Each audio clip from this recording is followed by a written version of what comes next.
Welcome to Three and Out with Jason and Alex. I'm Jason. That is Alex. We are brought to you on YouTube. We're on the Orange and Black Insider. It's us, and then it's John and Anthony over at OBI. And then on the Believe Network, the channel is called Believe in Cincy. It's us. It's Anthony and John over at OBI. It's Talking Football with Bengal Jim and Friends. And then it's Matt and Willie Knows Ball. There's Bengals content pretty much every day. So subscribe, like, follow, the whole thing. Kevin was going to join us this week, but he's actually on an official NFL mission trip where he's trying to reach uncontacted tribes in South America uh, to show them NFL football. So it's cool. It's cool. I'm happy for him, and hopefully he'll be back next week to tell us all about his travels in the Southern Hemisphere. So, Alex, how's it going, man? Going pretty good, pretty good. How about yourself? Pretty good. Pretty good. The Bengals, they lost. So the last time we talked, it was last Thursday, and this will be coming out Thursday morning of Thursday Night Football. So, but last Thursday we talked. Joe Flacco was taking over. They went up to Green Bay. They lost. Um, but the first half of offensive football was maybe the worst offense of NFL football I've ever seen. I don't know how many yards they had in the first half, but I want to. It's like 11, something like that, something It's a crazy. low amount. A Yeah. low amount. They did have a chance for a 67-yard field goal, which would have been awesome. Ice the kicker. The first attempt ended up actually hitting the crossbar going through. The second attempt was short. Um, but they ended up scoring 18 points in the second half, all in the second half. And they didn't look. I'm not going to come out and say like, oh, they looked great. They didn't look great. You know what I mean? But they looked far better than they've looked without Joe Burrow this year. They looked better than they've looked with Jake Browning, period. And then they looked, if you could think, hey, if the Bengals can stack two halves, like the second half of the Green Bay game, like are there really any teams that you say are out of their that they just cannot beat that way? I don't think so. You know, Right. um, and then I don't know. How did you feel after the game? I mean, they're 2-4. The chances of going to the playoffs, like actual percentage wise, is like 8% right now. So did you see it as, oh, we're 2-4? It's a loss. It's just another loss. Or did you see it as, you kind of took the second half and kind of came away more optimistic about it? Uh, Shockingly, I did have some optimism, but based on the second half, like you said, in the first half it was bad. It did seem like the team was playing like they just met their quarterback that week, They and did. that was because they did. Uh, a lot of things didn't look clean. A lot of mistakes. Unfortunately, something we've come accustomed to seeing. Mhm. But in the second half, we fortunately saw a quarterback who'd been there, done that a little bit. Something that I'm sure the Bengals were hoping to get with Joe Flacco and bringing in an older quarterback. And we saw some situations where he's moving around in the pocket a little bit. Yeah. Much to my surprise, and I did have to look back at his combine numbers. He ran a 4.8 4.40, which is for the NFL that's good, but Yeah. for anyone on the street, that you're the fastest person probably. Yeah. Yeah. You'd be the fastest so person I know, probably. so Uh, yeah, a lot to be encouraged by. I think the rest of the team started to get some momentum.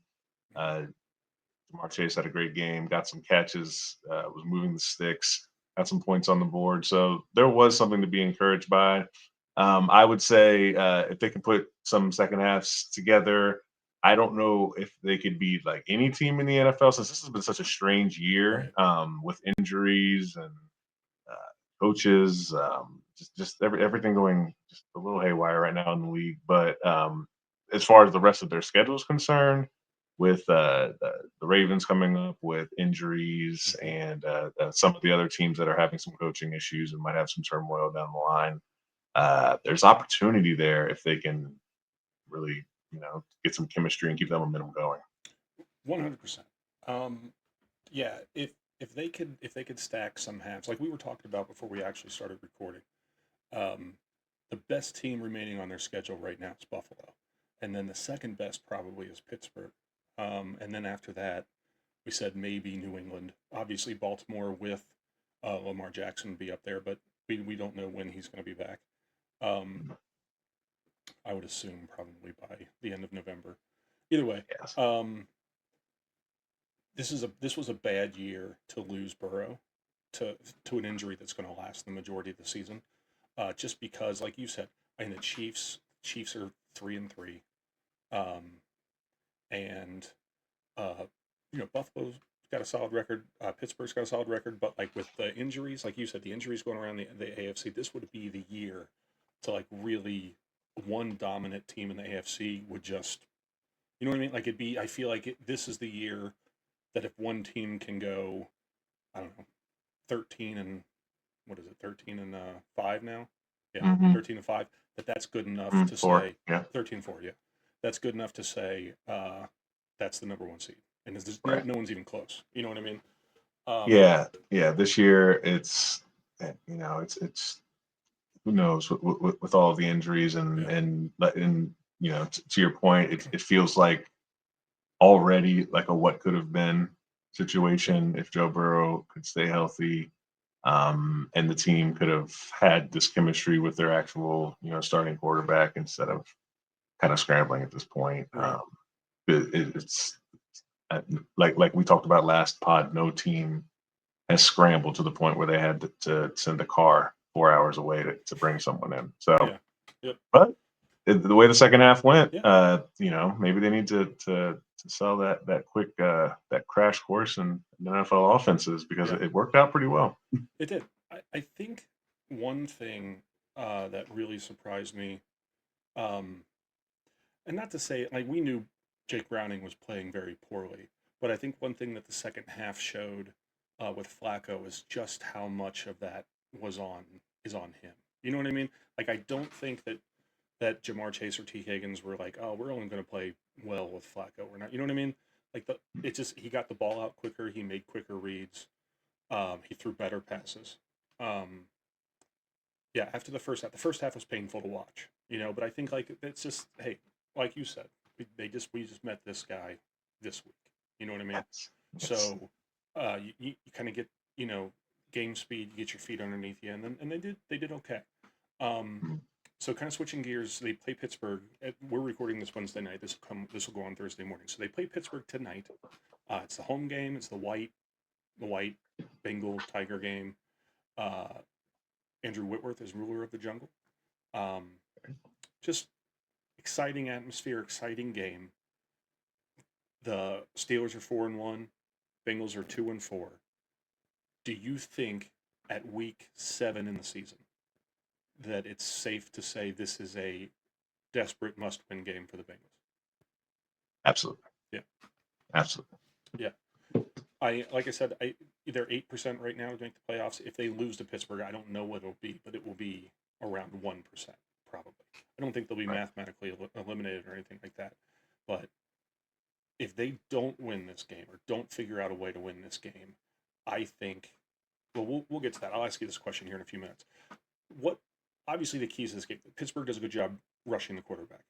Uh, Denver has 30 something sacks. I think 30 sacks. Pittsburgh has 20, which is still a lot at this point in the season. Um, they can kind of rush the passer from any position. Obviously, they have T.J. Watt and then Herbig coming from the other end. They have the majority of the sacks, but they have some sacks from defensive tackles, safeties, cornerbacks, everything.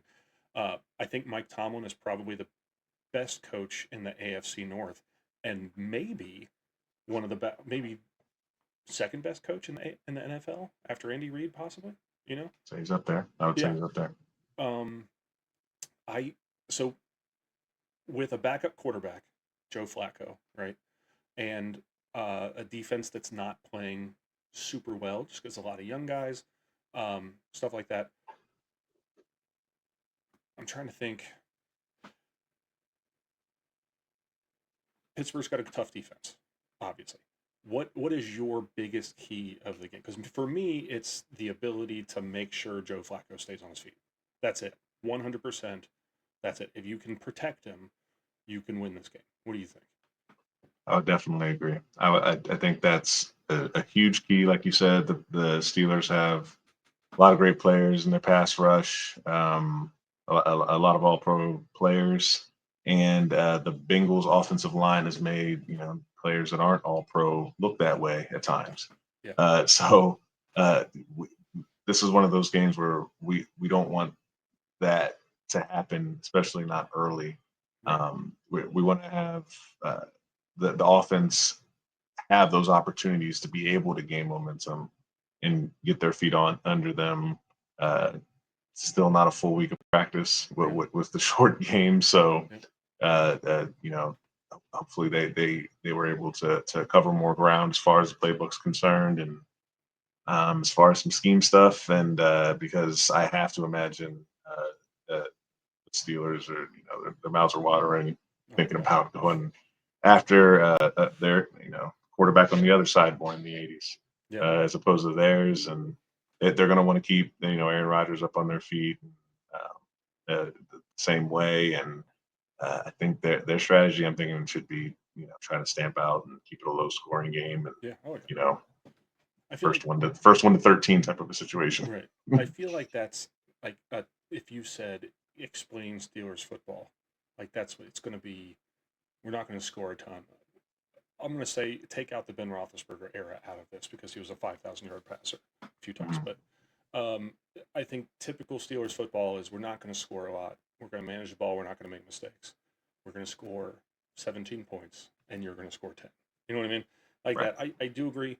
I think a lot of this is going to be how quick Joe Flacco can get the ball out of his hand, which is a lot of it's going to be if he can.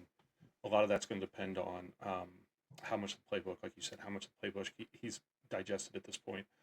Um, so the back end, they got Jalen Ramsey. Steelers have Jalen Ramsey. They have Darius Slay, and they have Joey Porter Jr., who was that Joey Porter, that piece of shit. It's his son. um, talented corners. Jalen Ramsey's on the kind of the back end of his career. I think the way really the Steelers defense is they want to stop the run, which we can't really run anyway, so that doesn't matter. But we want to make the passer uncomfortable. You know what I mean? Nobody's going to cover Jamar Chase and T Higgins for 5 seconds. It's just not possible. You know what I mean? Right. If the offensive line can play well enough where they can give him just the time to sit there, I don't know. 5 seconds is obviously ridiculous, but if you said 3 seconds, something like that, if they can give him the time more often than not, there will be somebody open without a doubt, 100%. Too many weapons. Flacco's too experienced, to not know where he's looking quickly if he knows the playbook. I do think I I kind of came into this to the week struggling with this one just because I hate Pittsburgh and I don't even like Aaron Rodgers. I hate all of it. And I just kept thinking like I really don't like the idea of just watching Thursday Night Football and watching the Bengals just get bent over a barrel by the Steelers again. You know what I mean? But Yeah. I do feel after the second half of the Packers game on the road, I do feel more optimistic about what Joe Flacco can do with this offense. I think he's got the best weapons in the NFL. It's all going to come down to how much times he have to throw. That's it.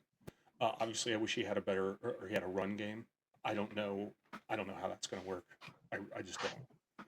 Yeah, with the run game, there was a stat that it was, some of the worst running efficiency in, in Yeah. years and years and years in the last game, and that just makes everything an uphill battle completely when your quarterback can't rely on that. So Right. that's when hopefully, in the short week they've relied on something with the scheme where they can put the playmakers in space, Jamar Chase, just get them out and be able to gain some extra yards, some yak yards, Mm-hmm. or something, because um, there was a couple instances where he had the time and was able to move in the pocket and make some long throws, but TJ Watt, it's a different I situation know. this week. Like it's It is. it's it's it's it's worrisome. So yeah, like we mentioned before, the hope is they can keep it close. Pittsburgh is Mm-hmm. going to lead with defense and just try not to make mistakes on offense.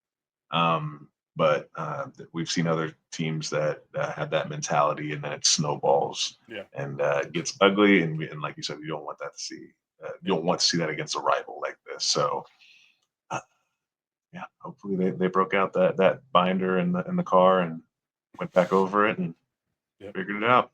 Yep. Hopefully. I do. I don't know. I think that uh,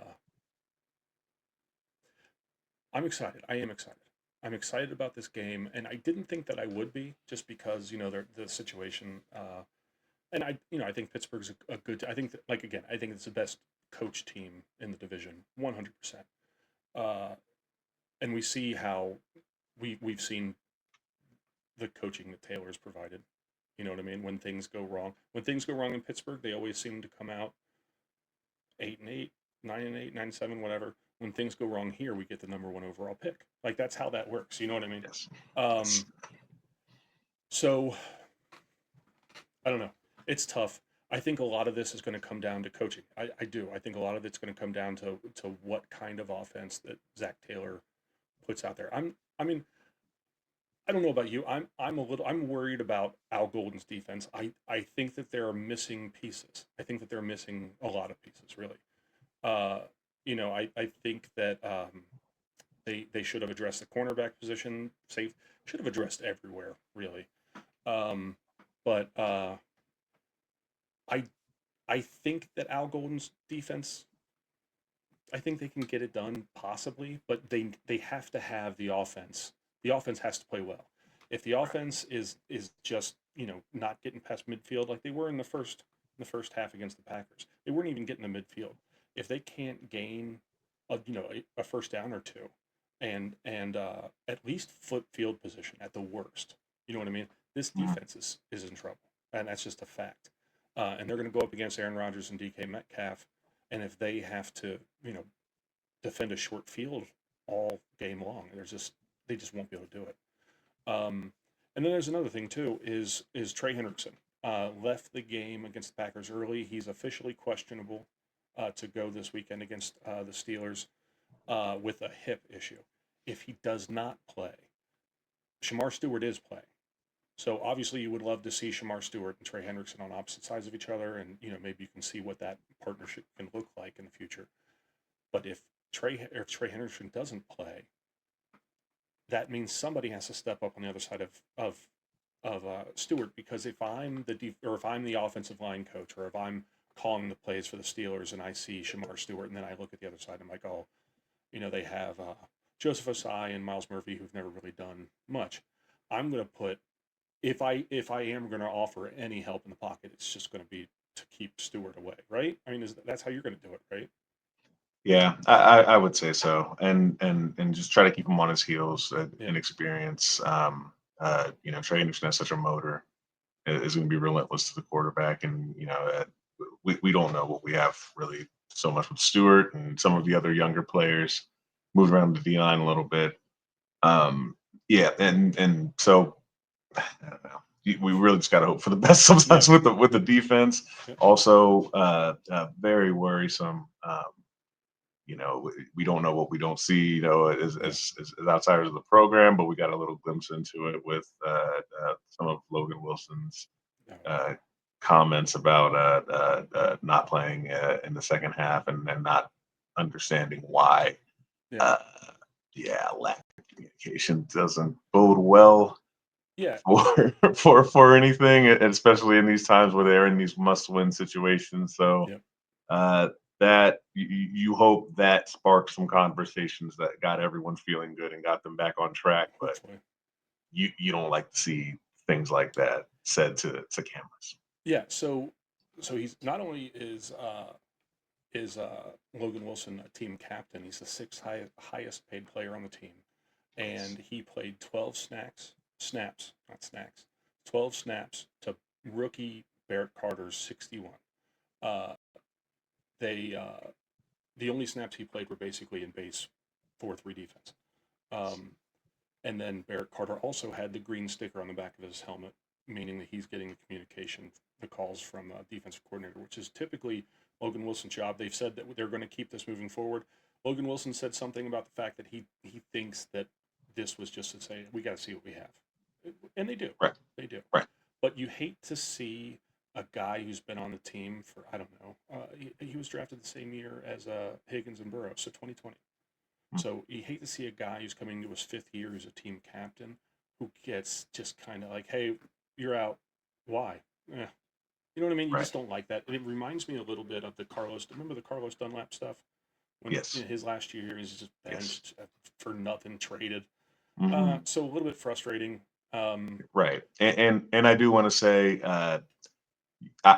you don't want to see your players speaking to the media Yeah. and expressing frustration in that way. But as far as what he said, seemed very professional to Oh, me. absolutely. A lot Yeah. of leadership in his words, and speaking very highly of his teammates. It just sounded like the reporter asked the question before maybe someone on the staff Yeah. or Yeah. answered that Basically. question that he had, Right. and then that's where you want to see that cleaned up Yeah. for the most part, especially like you say, someone so vital Sure. to the team and the team chemistry and one of the leaders of the team. So actually, it's a good segue into a question that I want to ask you. So let's say, obviously, we both want the Bengals to win this weekend. Mhm. It's the only chance they have. I mean, they have to. They have to avoid asking Joe Flacco like, "Hey, you have to win the last 10 games of the season." Like, you don't want to do that to him. All right. So here's my question. Let's say they do lose. Let's say Pittsburgh comes in, they win a close game, and the Bengals drop from 2-4 to 2-5. And at this point, they wouldn't be mathematically eliminated, but at this point, you're talking about like a 1% shot at the playoffs. So speaking about Logan Wilson, he's the sixth highest paid player on the team. If you lose this game, are you saying like, hey, we're going to start trading guys? Or do you think If that they would wait and because the trade deadline's November 4th, so they have a couple weeks, they have a few weeks. But do you think that it would be if they lose this game that at that point it would be the smartest way to say, hey, let's find a new home for Trey, let's find a new home for Logan Wilson, uh, you know what I mean, and let's figure out what we got in some of these young guys. Is that your opinion that that's what they should be doing if they lose this game? yes, I the way the season is going, if they lose this game, they have two more games for the bye week. I think we Hmm. discussed a little bit before the trade deadline. Yep. Those become evaluation games Yeah. and phone call weeks. I would hope. Maybe not something that we've heard the Bengals do too much of in Right. the past, but considering the circumstances with Joe Burrow's injury and the potential comeback later, if they lose now and like I said, not mathematically eliminated, but Right. uh, hope would be low, Yeah. and maybe your energy is best used looking forward. Um, then I would think that they would be heavily evaluating that. I think if they win, you still make some calls and ask some questions Yeah. and get some information. Uh, but it'd be very encouraging to win. And you had, like I said, two more home games coming up against, looked it up here real quick, the Jets and the Bears, Yeah. Yep. um, and then a bye week. Yep. Uh, and a long week after this Thursday game. So Right. that makes it even bigger for morale, I would say. So yeah, I do agree. If they lose uh, tonight, Thursday night against Pittsburgh, they do have two home games against the Jets and the Bears. The Jets are the worst team in the NFL. Bears, I think, are surprising some guys. You know what I mean? They're playing better than they did last Weird. year. Huh? One of the weird teams. There's like Yeah. a middle 20 Right. teams that Sometimes they're are good. Sometimes they're bad. having a strange season. Yeah. I totally agree with you. If they lose to Pittsburgh, uh, then the Jets and the Bears, I think those two games they become evaluation games to see what they have. And then the Bears game that would be on November 2nd, and then so 2 days later would be the trade deadline. Inversely, I do want to say they're 2-4. If they beat Pittsburgh, they're 3-4, and then they have the New York Jets and the Chicago Bears, which would be two very winnable games. right? I would Very, agree. very winnable games. So if they beat Pittsburgh and then they turn around and beat the Jets and then they turn around and beat the Bears going into the bye week, they're 5-4, very much alive in the AFC North, very much alive in the AFC. Um, Again, what's worse? What's worse? Is it worse to finish 9-8? Sorry, 9-7. Is it worse to finish if it was I right? You're right. 9-8. 9 and Yeah. 8. Is It's it worse 17 to now. is Well, we're gonna I get used know. to it at some I point. know. By the time we do, it'll be 18 games. Is it worse to be 9-8 and have missed the playoffs and have the number 18 overall pick in the draft, or would you rather go 6-10 and have the number 8 pick in the draft, number 6, something like that? You know what I mean? I'm not saying I want them to throw games. I'm not saying that at all. I want Yeah. to see them win, but the Steelers have Um, been trapped in this. The Steelers have been trapped in this. Uh, it's not hell, but purgatory forever, where they're like, oh, we're always like drafting at 15. You know what I mean? yeah, yeah. If you had to pick, what would you rather see? 9-8, season's over, or Well, I've always been a big draft fan, and I would say with the other 31 teams, you're going to want to get as high as draft pick as you right? can in order to sign them early and bring them in and get them the playbook and have a team. But the Bengals are the 32nd team, Mm-hmm. so they draft players and put things in their contracts to make them don't want to be around. Where's the detriment? So, Go ahead. Sorry. so for the Bengals and their situation and all that to say, based on the offseason that they had, the choices they made, holding on to players that should have been traded, not paying them, Trey Hendrickson, not signing the picks. There's no trust there in the offseason. Yeah. So um, I think the goal is to win as many games as you can and try to bring Joe Burrow back.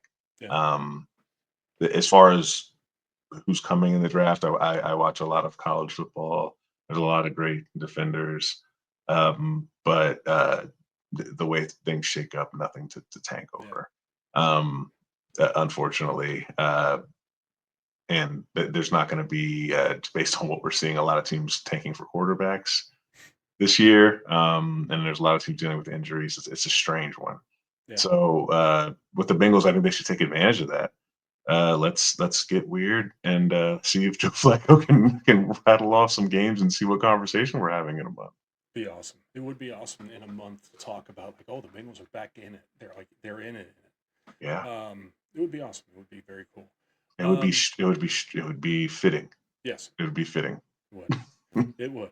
All right. So I'm going to ask you, what do you think the scores of the game is going to be? Who do you think's going to win?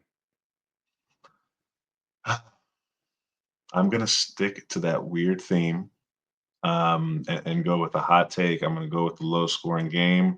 I'm gonna say that the Bengals, or I'm sorry, the Steelers come out a little slower than they intended.